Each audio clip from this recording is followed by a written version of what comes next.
స్వాగతం ప్రియ భక్తులారా, ఈ ఛానల్లో శివపార్వతుల దివ్య లీలలు అనుభవిద్దాం. ఈరోజు ఎన్నో సంవత్సరాల ఉపదేశం తర్వాత శివుడు పార్వతీకి శాపమిచ్చి ఆమె మత్స్యకారుల ఇంట పుట్టిన కథ మరియు ప్రేమతో శాపం తీర్చిన దైవిక ప్రేమ. భక్తితో వినండి. ఓం నమః శివాయ్. కైలాసంపై శివుడు పార్వతీకి వేద రహస్యాలు, బ్రహ్మాండ జ్ఞానం చెబుతున్నాడు. పార్వతి శ్రద్ధగా వింటుంది. పార్వతి ఏకాగ్రతతో విను. పార్వతి, వేదాలు బ్రహ్మాండ రహస్యాన్ని ఇలా చెబుతాయి: ఆత్మ బ్రహ్మలో లీనమవడం. ఓంకారం పరమాత్మ స్వరూపం. హృదయంలో బ్రహ్మ నివసిస్తాడు.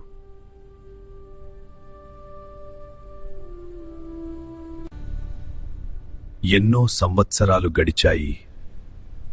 పార్వతి శ్రద్ధగా వింటుంది. ఎన్నో సంవత్సరాలు గడిచిన సమయానికి పార్వతీదేవి అలసటతో కునుకుపడుతుంది.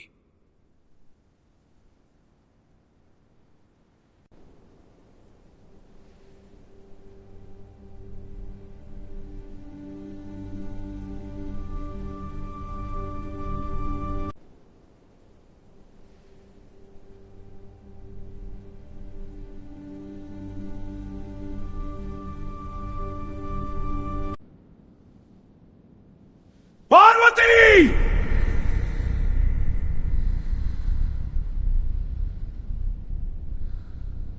నిద్రపోయి కునుకుపడుతున్నావా? ఏకాగ్రత లేకుండా జ్ఞానం ఎలా సాధ్యం?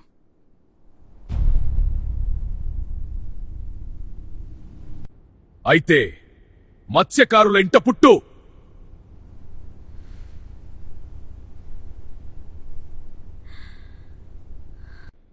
భూలోకంలో మానవ జన్మ ఎత్తు. అక్కడ ఏకాగ్రత పెంచుకో.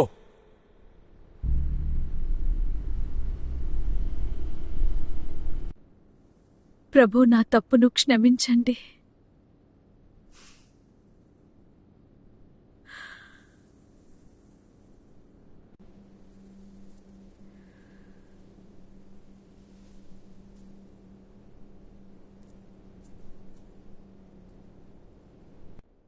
పార్వతీ దేవత్వంలో తప్పులు దాగిపోతాయి. కాని మానవ జన్మలో ప్రతి శ్వాస పరీక్ష. అక్కడ ఏకాగ్రతే ఆయుధం, అనుభవమే గురువు.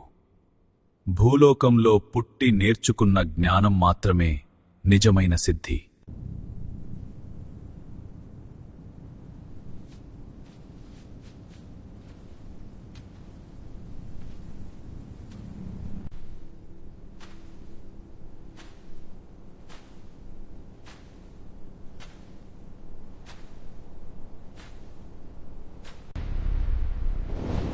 ఆ పరమేశ్వరుడి శాపంతో పార్వతీదేవి భూమిపై చిన్నారిగా పుడుతుంది.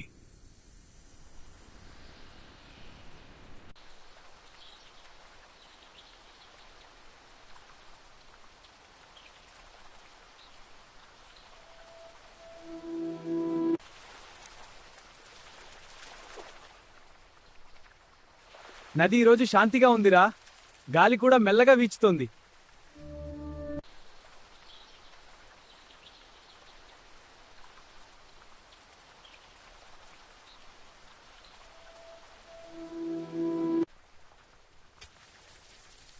అది ఏమిట్రా అది?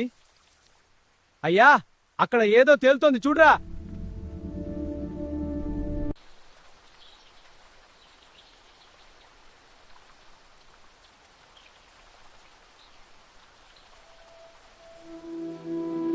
ఆ బుట్టలో ఏముంది అనేది ఇంకా ఎవరికీ తెలియదు బ్రోను.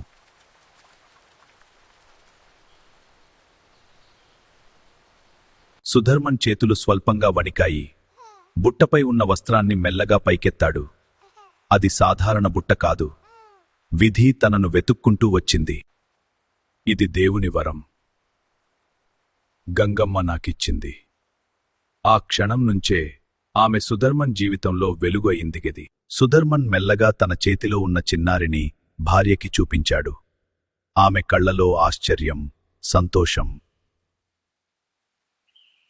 గంగమ్మ నదిలో ఈ చిన్నారి మన చేతికి వచ్చింది. దేవుని వరం ఇప్పుడు మన ఇంట్లో వెలుగుతోంది. మా చిన్నారి పేరు అంగయ్యర్. అంగయ్యర్.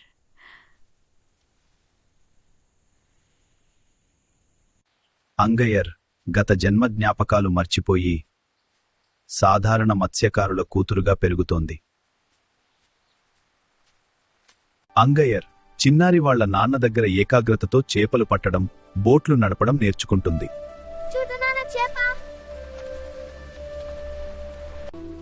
ప్రతి క్షణం ఆ చిన్నారి ధైర్యం, ఆవేశం, దైవిక శక్తిని ప్రతిఫలిస్తోంది. కాలం గడిచింది. చిన్నారి అంగయ్యర్ యువతి అయింది. తనకంటూ ఒక కొత్త ప్రపంచం ఏర్పడింది. గత జన్మ జ్ఞాపకాలు మసకబారినప్పటికీ ఆమె మనసు ఎప్పుడూ పరమేశ్వరుడు వైపు మలుస్తోంది. కాని ఆమె హృదయంలో ఒక అసంపూర్ణమైన బాధ, ఏదో శూన్యత, ఒక అంతరంగం ఉంది. ఒకరోజు గ్రామానికి ఒక ఆపద వస్తుంది. పెద్ద తిమింగలం నదిలో తిరుగుతూ ఉంది.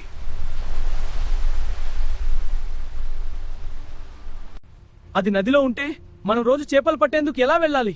భయపడకండి, మనం కలిసి దాన్ని ఎదుర్కొందాం. కాకండి, అది మన చేపలను తీసుకుంటుంది. నా మీద నమ్మకం ఉంచండి. ప్రత్యామ్నాయం కనుగొందాం. ఎవరైనా దాన్ని జయిస్తే నా కూతురు అంగయ్యర్ని నేనే ఇచ్చి పెళ్లి చేస్తాను.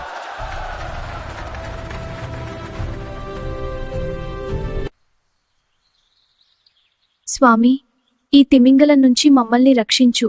మా గ్రామాన్ని కాపాడు పరమేశ్వరా. కొంతమంది జలర్లు ధైర్యంగా ముందుకు వచ్చి పెద్ద తిమింగలం నది నుండి పట్టడానికి ప్రయత్నించారు.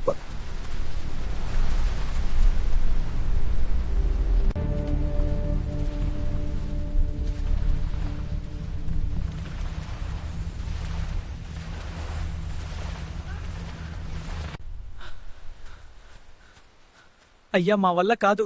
అది చాలా ప్రమాదకరమా?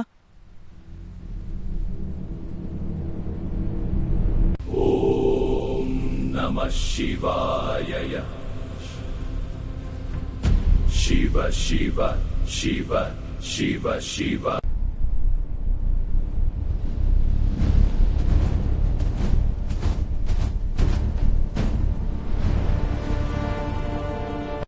శివ శివ శివ శివ శివ శివ శివ శివ శివ శివ.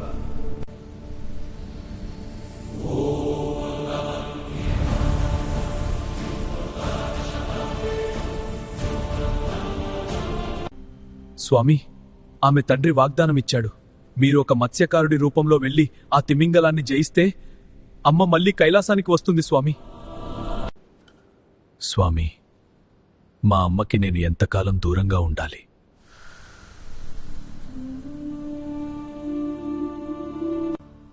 నంది, ధర్మం కోసం చేసిన విరహం ఎప్పటికీ వృథా కాదు. త్వరలోనే నీ తల్లి కైలాసానికి చేరుతుంది. ఓం నమః శివాయ.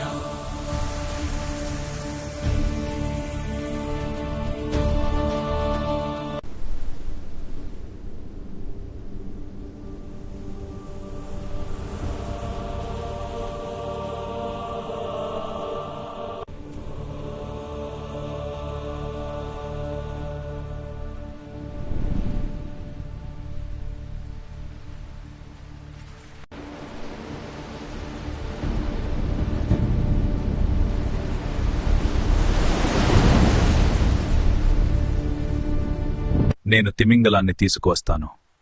అంగయ్యర్ని నేను పెళ్లి చేసుకుంటాను.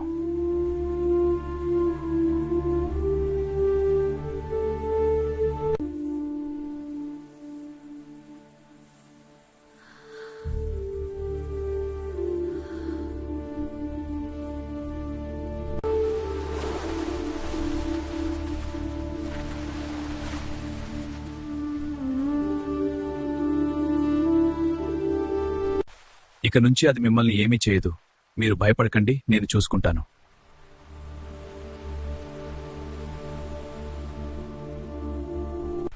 అది భయంతోనే మిమ్మల్ని భయపెట్టింది. అవును శివ, అది కదులుతోంది. దీనిని నదిలో వదిలివేయండి.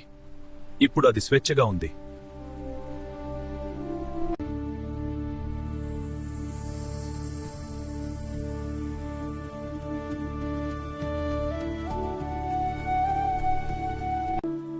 పార్వతి నా హృదయ సఖి, నేనే నీ శివుడిని.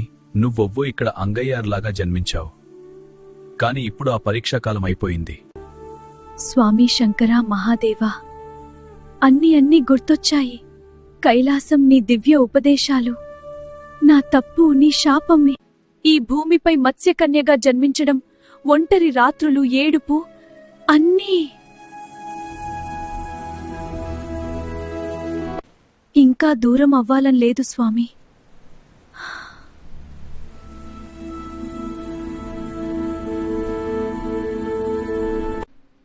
ఇంకా కైలాసానికి వెళ్దాం.